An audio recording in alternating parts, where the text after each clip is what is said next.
ఎర్రదొడ్డి గంగమ్మ దేవస్థానం EO గారి గురించి, అక్కడ జరిగినటువంటి దొంగతనం గురించి రాష్ట్ర వ్యాప్తంగా ముఖ్యమంత్రి గారు ఆగ్రహం వ్యక్తం చేసినట్టు కూడా చర్చ జరుగుతుంది.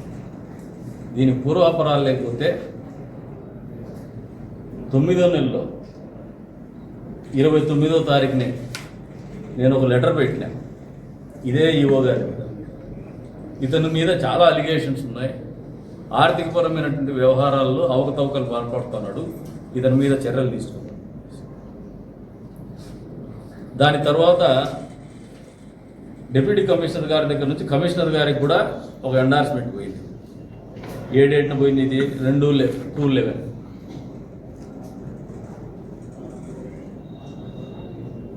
ఇవన్నీ ఎందుకు చెప్తున్నానంటే, కదిరి నియోజకవర్గంలో ప్రజలు మా ఆలోచన విధానాన్ని పదే పదే ప్రజలకు వెళ్ళి చెప్పేటువంటి ప్రయత్నం ఎందుకనేది అర్థం చేసుకోవాలని చెప్తాను. ఏదైనా మాట్లాడితే రాజకీయాలు అనుకుంటారు. ఇతను మొదటగా పాలపాడి గిన్నెలో ఈవోగా ఉన్నాడు, ఇన్ఛార్జు ఎర్రదొడ్డికి ఉన్నాడు.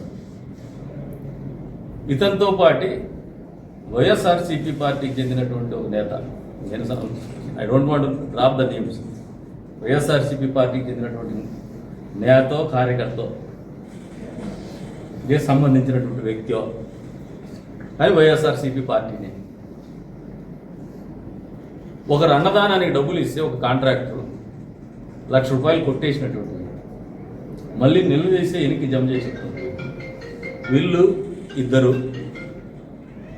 వీళ్ళతో పాటు రీసెంట్గా 3 రోజుల కిందట, ఈ దొంగతనానికి 2 రోజుల ముందర సాక్షి విలేకరి, కదిరి సాక్షి విలేకరి, ఆంధ్రప్రభ విలేకరి,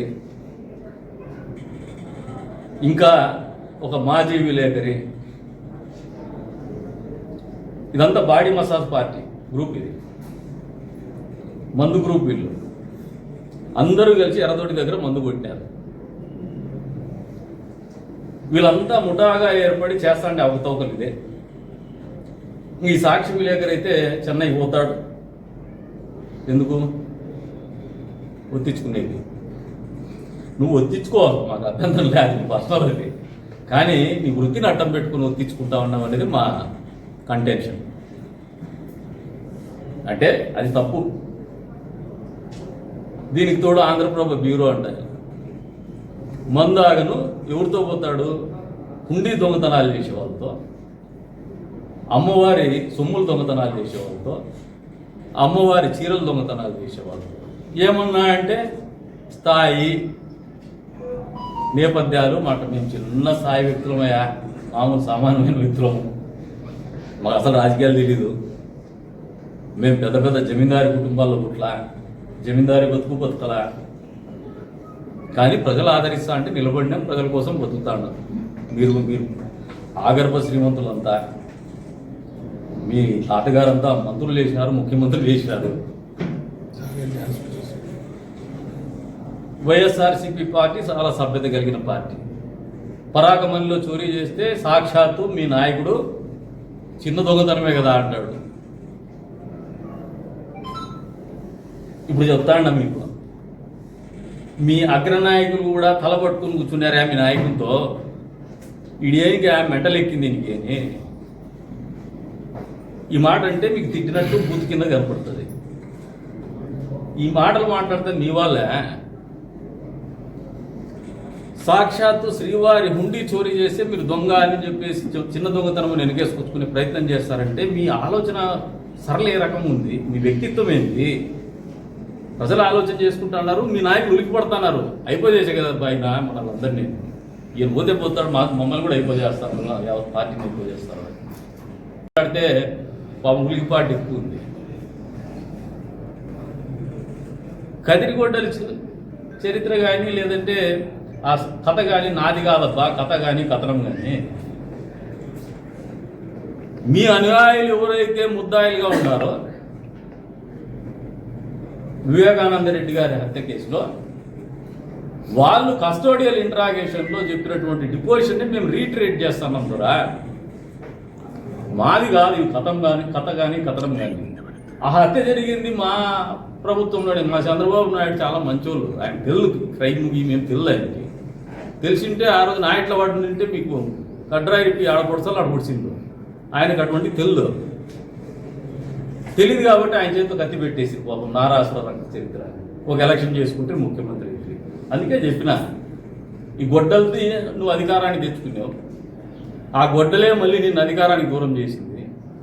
ఈ కదిరి గొడ్డలు అనేది నిన్ను నిరంతరం వెంటాడుతూనే ఉంటుంది.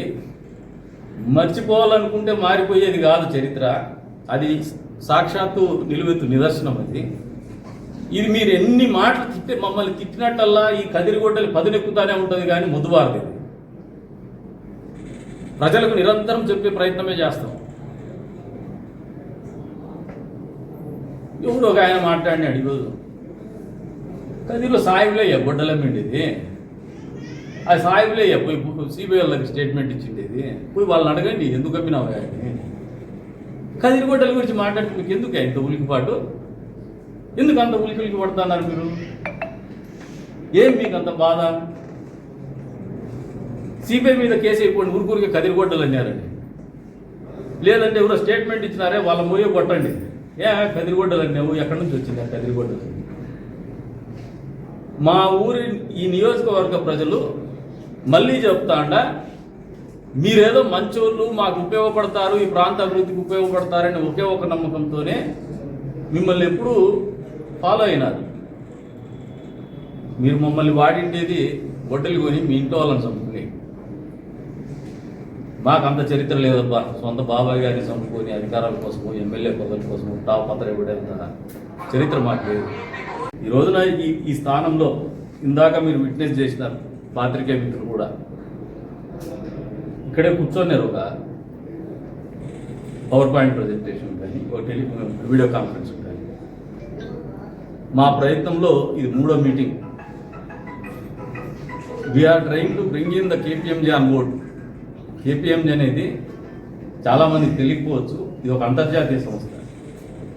ఇందాకే కలెక్టర్ గారితో కలిసి ఒక మీటింగ్లో ఉన్నప్పుడు పీపీటీ ఆయన పంపించి మేము కేపీఎంజీతో చేస్తున్నామంటే, కేపీఎంజీతో చేస్తున్నారు అంతా ఎందుకు ఖర్చు పెడతారు, మేము చెప్తే మేము చేసాడు, మీరు చెప్తే చాలా కన్జర్వేటివ్ ఉంటుంది, మేము మా ఊరిని బాగు చేయాలనుకుంటున్నాము, బాగా చేసుకోవాలనుకుంటున్నాము, తాపత్రయపడతాను. మా ప్రయత్నం అది.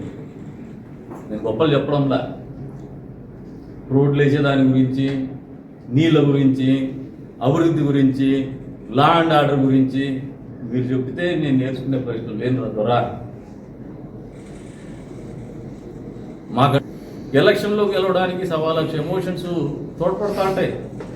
ఒక్కొక్కసారి ఇప్పుడు చెప్తేనే నారాసుర రక్త చరిత్ర అని చెప్పేసి మీ బాబాయిని కదిరిగొడ్డలతో చంపేసి కత్తి చంద్రబాబు నాయుడు చేతులు పెట్టేసి నీకు ఒక పేపర్ ఉంది, దాంట్లో బ్యానర్ ఐటమ్ రాయించుకుని తాగుబోతు రిపోర్టర్లతో, బాడీ మసాజ్ పార్టీలతో నారాసుర రక్త చరిత్ర అని ఆయన పెట్టేసి ఎలక్షన్ గెలుస్తుంది. ఆ రోజు అది ఎమోషన్, అదొక సెంటిమెంట్. దాని తర్వాత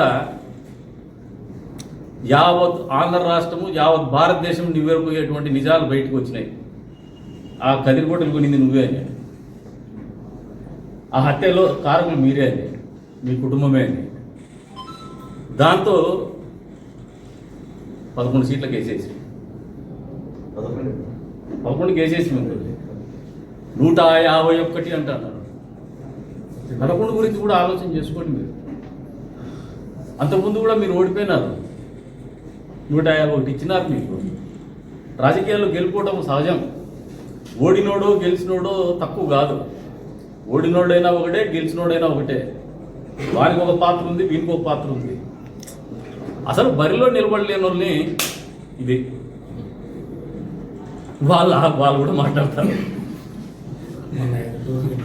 వాళ్ళు కూడా మాట్లాడతారు. బరిలో నిలబడే వానికి ఒక లంగోటా ఉంటుంది, వాడు కుస్తీ పోటీలు పడతాడు, గెలుస్తాడో ఓడతాడో. మనము ఇది మీరు మాట్లాడితే ఎత్తరా, మీరా మాకు రాజకీయాలు నేర్పించేది, మీరా మాకు మాటలు మాట్లాడేది, మీరా మాకు క్యారెక్టర్ గురించి చెప్పేది, మీరా మాకు పరిపాలన గురించి చెప్పేది, మీరా మాకు అభివృద్ధి గురించి చెప్పేది. మీరు ఎన్ని మాటలు మాట్లాడినా అబద్ధాలు చెప్పి 10 సంవత్సరాల కాలం గడుపుతున్నారు. నా మీద కేసు గురించి మాట్లాడతారు. ఇప్పుడు కూడా చెప్తున్నా, ఎటువంటి హ్యావ్ ఎనీ కేసెస్ అగెన్స్ట్. క్లారిటీగా చెప్తున్నా, కేటగిరీగా చెప్తున్నా. జనవరి 19 అంటున్నాడు. That is for admission. So for that has not been admitted. అది మ్యాండేట్ లేదు. ఎవరైనా అప్పు పోతారు. మనం గెలిస్తే వాళ్ళు పోతారు, వాళ్ళు గెలిస్తే మనం పోతారు. అంత మాత్రం నా మీద కేసు ఉంది, ఇంకా 6 నెలలకు 10 నెలలకు ఎలక్షన్ వస్తుందని చెప్పేసి బ్రహ్మలో ఏమైనా బతికితే మిమ్మల్ని అలా కూడా కాపాడలేదు. మిమ్మల్ని అలా కూడా కాపాడలేదు. ఏం కాదు, మంగు కాదు. సరుకు లేకుండా అబద్ధాలు చెప్పుకొని బతికి భావదారిద్ర్యంతో బతికితే మేమేం చేయలేము. మా దగ్గర లేనిది ఉందని చెప్పి భ్రమంలో బతికితే మేమేం చేయలేము. అసలు జరిగేకి ఏ రకంగా ఆస్కారం లేని అంశాలు మీరు ప్రస్తావించి ఇంకో పేర్లు చెప్తారు. మహాత్ములు ఆయన. ఆ మహాత్ముని ఈ కదిరి నియోజకవర్గంలో ఏ చిన్న పిల్లలు పోయినా అడుగుతారు ముంజకే అని, కొత్తిమీర కట్టలు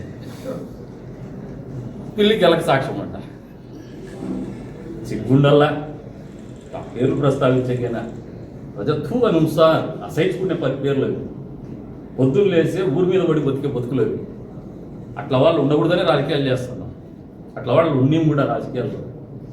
ఇప్పుడు చెప్తాన్నా, భగవంతుడు ఈ నియోజకవర్గ ప్రజలు నా మీద సానుభూతి చూపించిండొచ్చు, లాస్ట్ ఎలక్షన్లో నా మీద ప్రేమ చూపించిండొచ్చు, నా మీద నమ్మకం చూపించిండొచ్చు, నా మీద కాకుండా పార్టీ మీద నమ్మకంతో కూడా వేసిండొచ్చు, లేదు మా కూటమి పార్టీలను చూసి కూడా నాకు ఓట్లు వేసిండొచ్చు. ఆ రోజు రాజకీయంగా అవసరాలు ఉంటాయి. సింహం సింగిల్గా వచ్చేది కాదప్ప, అప్పుడప్పుడు పంది కూడా సింగిల్గానే పరిగెత్తుంది. సింహమే కాదు, సింగిల్గా వస్తాయి సింహాలు అయిపోవరా పడదో, ఇంకా తలకాలేదు నీకు. ఒళ్ళు దగ్గర పెట్టుకో. ఏదో పంచడేలాగులు, ఎందుకంటే పాపం ఉనికి కోల్పోయినారు, అస్తిత్వం లేదు, ఏం చేయాలో తెలియదు, పర్ఫార్మెన్స్ లేదు, పడబాట్లు పడాలనుకుంటున్నారు, పని వాళ్ళ కూతురు కూర్చున్నారు. కానీ 10 ఏళ్ళు నిరంతరము అవమానాలు తట్టుకొని, అవహేళనలు తట్టుకొని, ఇట్లా మాటలు ఇంకా పెద్ద స్థాయిలో పూజకు పనికిరాని పువ్వు అనే మాటలు కూడా తట్టుకొని నిలబడి గెలిచిన వాళ్ళం మేము. ఊరికే పోమమ్మా, అన్ని లెక్కలు తేల్చేపోతాం అనుకుంటున్నారు మీరు. ఇంకా లెక్క తేలని మంత్రి పదవి ఇది, దాని గురించి ఎప్పుడు ఆలోచన చేయలే. మాకు చంద్రబాబు నాయుడు గారు లాంటి నాయకుడు ఉన్నాడు, కష్టపడితే గుర్తించేటువంటి నాయకుడు. నా జీవితంలో 4 సార్లు టికెట్ ఇచ్చినాడు ఈ నియోజకవర్గంలో. ఓడిపోయినా మళ్ళీ టికెట్ ఇచ్చినాడు. కేవలం నా నాయకత్వం మీద నమ్మకము, నాకు ఉన్నటువంటి పనితనం మీద నమ్మకం. నేను ఎప్పుడు టికెట్కు అడగలా, టికెట్కు డబ్బులు ఇలే, డిపాజిట్ చేయలే. మళ్ళీ నేను ఇంత ఖర్చు పెట్టినా 60 పెట్టినా 70 పెట్టా అని కూడా చెప్పుకోలే. ఓడిస్తే మోసం చేసినారని మాట్లాడలే. కృతజ్ఞతాభావంతో బతుకుతాండ ఊరి పట్ల. నాకు ఇంత అద్భుతమైన జీవితాన్ని ఇచ్చిండే ఊరు ఇది. మా తల్లి ఎంతో ఊరంతానే బతుకుతాం మేము. ఒక నిబద్ధతతో రాజకీయాల్లో ఉంటాం. అడ్డగోలు వ్యవహారాలు చేసేదానికి లేము ఇక్కడ. కానీ ఇన్ని రోజులు చలాయించుకున్నారు. 10 ఏళ్ళు నేను చేసిన ఒక తప్పుకి.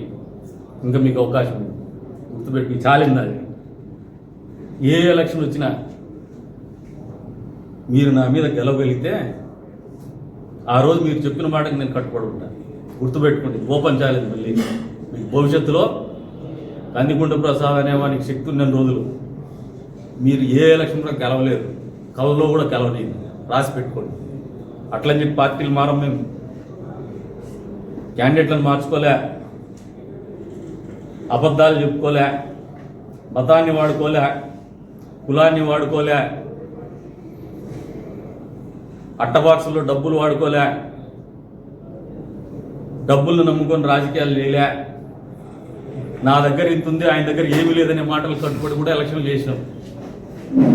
డబ్బులు ఇవ్వలేడంటే కూడా ఎన్నికల్లో పోటీ చేసినాం. ఏ రోజు ప్రజల దగ్గరికి పోయేసి నా దగ్గర డబ్బులు లేవు, మీరు సాయం చేయండి అని కూడా అడగలే. పని చేస్తాను, నాకు ఓటు వేయండి అని అడిగినాను. దాన్ని మన్నించినారు ప్రజలు. నా మీద 10 ఇంతలు బరువు పెట్టినారు. 10 ఇంతలు కృతజ్ఞతాభావం నాకు మనసులో ఉంది. అందుకనే తగ్గి నడుస్తాను, అందుకనే అణిగిమణిగి నడుస్తాను. అంతేగాని ఈ థర్డ్ బ్యాచ్లు ఉన్నారే మీరు మాట్లాడే వాళ్ళు, నిజంగా మేము చేయాలనుకుంటే మాత్రం ఇదే మీకు అంత ఈజీగా ఉంటారు అనుకోద్దు. అధికారం ఉంది కాబట్టి ఊళ్ళ దగ్గర పెట్టుకుంటాను. అధికారం పదవి ఉంది కాబట్టి 10 మందికి ఉపయోగపడాలా, తగ్గి నడచల్లా, డౌన్ టు దాట్ ఉండాలనే ఆలోచనతో ఉంటాడు, ఓర్పుగా ఉంటాడు. అబద్ధాలు చెప్పి రాజకీయాలు చేయం. నా భార్యకు టికెట్ ఇస్తారా? ఏం నా భార్య పొడి చేయకుండా ఇడే పుట్టింది, నేను ఇడే పుట్టినా. ఏం పారిపోలేదు మేము ఐపీఎల్ పెట్టి ఆడికి. ఐపీఎల్ పెట్టి ఊరిడ్చింటిమా, అప్పులపాల ఊరిడ్చింటిమా. ఆడపిల్లల్ని ఎక్స్పోర్ట్ చేసి ఇంకేమన్నా వ్యాపారాలు చేసినామా? అడ్డగోలు బంగారు వ్యాపారాలు చేసినామా? బతుకనేది నాకు చెప్పేదా? 20 మీ గ్రే ఏరియాస్ ఉంటాయి కానీ నా స్థాయి కాదు. మీ గ్రే ఏరియాస్ గురించి మాట్లాడేందుకు మీకు ఆ స్థాయి లేదు. మీరు మీ నాయకునికి కదిరిగొడ్డలు అంటేనే ఉలుపుపాటు ఉంటాయా? ఎందుకంటే తప్పు చేసినాడు కాబట్టి. కదిరిని చూసి భయపడే పరిస్థితి కూడా వస్తాడు మీ నాయకుడు. రాసి పెట్టుకో ఈరోజు చెప్తాడా. ఎందుకంటే కదిరిగొడ్డలు నిరంతరం వెంటాడుతుంది. ఇంకా మీ నాయకుడు అనుకునే వానికి చేసిన పనికి నిరంతరం కదిరిగొడ్డలి సాక్ష్యంగా నిలుస్తుంది. ఖచ్చితంగా నిరంతరం వెంటాడుతుంది కూడా. బహుశా ఇంకో ప్రయత్నం చేయొచ్చు మీరు. బాబాయిని చంపేసినాంలే అదే కదిరిగొడ్డలతో కదిరిగొడ్డను కూడా వేసేస్తామని. అయినా కదిరిగొడ్డలే విడిసద్దు మిమ్మల్ని. మీరు అనుకుంటున్నారు దయ్యం పిశాచమైనా పడుతుంది కానీ మిమ్మల్ని అయితే విడిసదు. కదిరిగొడ్డలు అనేది చాలా పదునైండేది. అది మా ప్రాంతంలో, ఈ ప్రాంతంలో మంచి కోసం వాడినాం, మన కోసం వాడుకున్నాం, మనుషులు చంపేకి వాడలే. అది మీ నాయకుడు వాళ్ళ ప్రాంతంలో వాళ్ళ బాబాయిని చంపుకునేకి వాడినాడు. ఇది వాస్తవం.